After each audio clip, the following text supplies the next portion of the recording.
Olá, boa noite. O Senado agora está no ar. A CPI mista da Petrobras pode ter amanhã um depoimento-chave.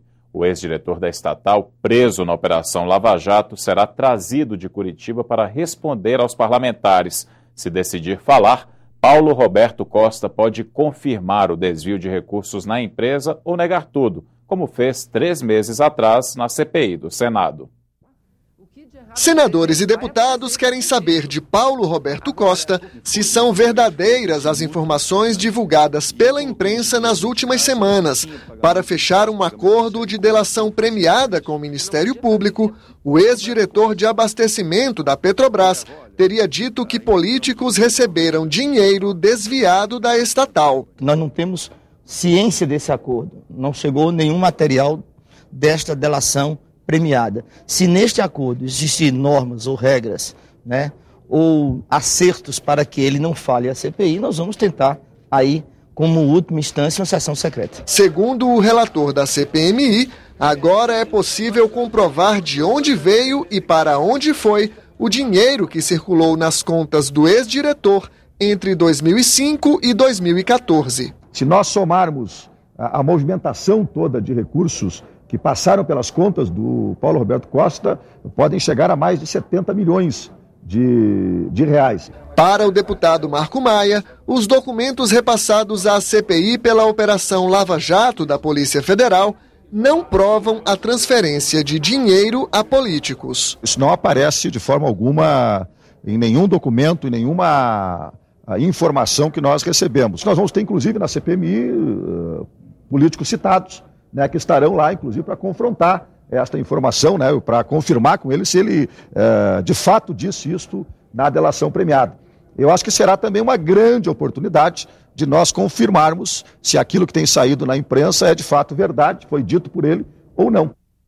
A reunião da CPI mista com depoimento de Paulo Roberto Costa está marcada para as 2h30 da tarde.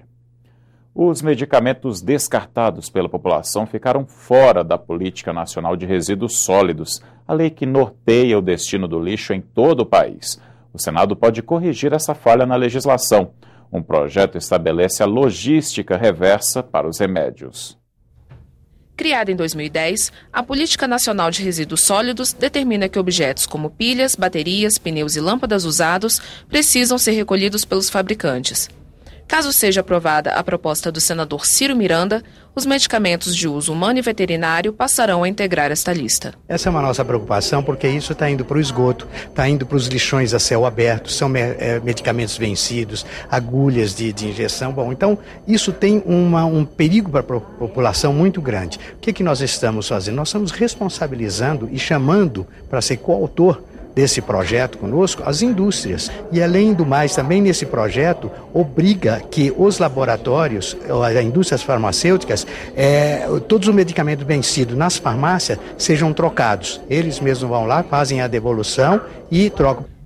O projeto sobre o descarte de remédios já tramitou por 2 colegiados. Se for aprovada na Comissão de Meio Ambiente e Defesa do Consumidor, a proposta segue para a Câmara dos Deputados. A TV Senado prepara uma cobertura especial para as eleições. No dia 5 de outubro, você, cidadão, terá informações detalhadas e análises aprofundadas.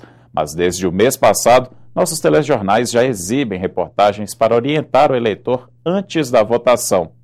Hoje o assunto é voto nulo e branco. A repórter Mariana Abreu explica a diferença entre eles e esclarece uma dúvida de muita gente. Afinal, se a maioria votar em branco ou anular o voto, a eleição pode ser cancelada?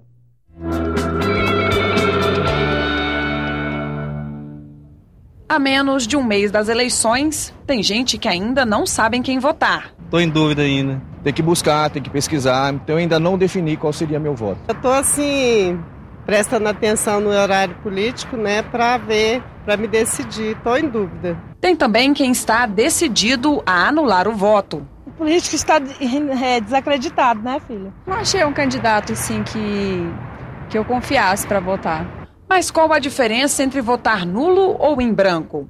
Segundo o glossário eleitoral do TSE, o voto em branco é aquele em que o eleitor não manifesta preferência por nenhum dos candidatos. Já o nulo é quando ele expressa sim uma vontade, a de anular o voto ao digitar um número inexistente. O voto branco, do ponto de vista da intenção do eleitor, a gente pode dizer que ele supõe, né, uma intenção omissiva em relação ao processo eleitoral. E o voto nulo é uma postura de condenação do conjunto dos candidatos ou do processo como um todo. Mas do ponto de vista do efeito jurídico, o voto branco e o voto nulo para o Tribunal Eleitoral se equivalem. O voto em branco deixou de ser considerado válido a partir da Lei das Eleições de 1997. Até então, ele contava para o cálculo do quociente eleitoral, que divide o número de eleitores que compareceram ao pleito pelo número de vagas. Esse índice é usado para preencher os cargos do sistema proporcional, deputados e vereadores. Já o voto nulo não é considerado válido desde o Código Eleitoral de 1965. Historicamente, foi com os anarquistas que o voto nulo se tornou uma bandeira ideológica. Para eles, essa era uma forma de manter a própria liberdade, se recusando a entregá-la na mão de um líder. Os anarquistas sonhavam com uma sociedade organizada pelas pessoas, sem autoridades ou governantes. Hoje em dia, há quem vote nulo como forma de protestar contra o sistema eleitoral ou contra os candidatos em disputa. Basta procurar na internet para encontrar dezenas de campanhas nesse sentido. Algumas criticam o fato de a vontade popular não ser suficiente para anular o pleito. É que, mesmo quando mais da metade dos eleitores anulam o voto, o resultado é mantido. Só a Justiça Eleitoral pode anular um pleito, quando é comprovada alguma fraude, como compra de votos, abuso do poder econômico ou irregularidades com mesários e urnas. Eu suponho que essa jurisprudência é resultado de um propósito de parte do Estado de ensejar a realização de eleições válidas, de não facilitar a hipótese de anulação de eleições. Na última eleição presidencial, em 2010, 8 em cada 100 eleitores que compareceram às urnas no primeiro turno votaram em branco ou anularam o voto. Você terá outras notícias a qualquer momento em nossa programação e nesta quarta-feira, às 8h15 da manhã, no Senado em Dia. Boa noite.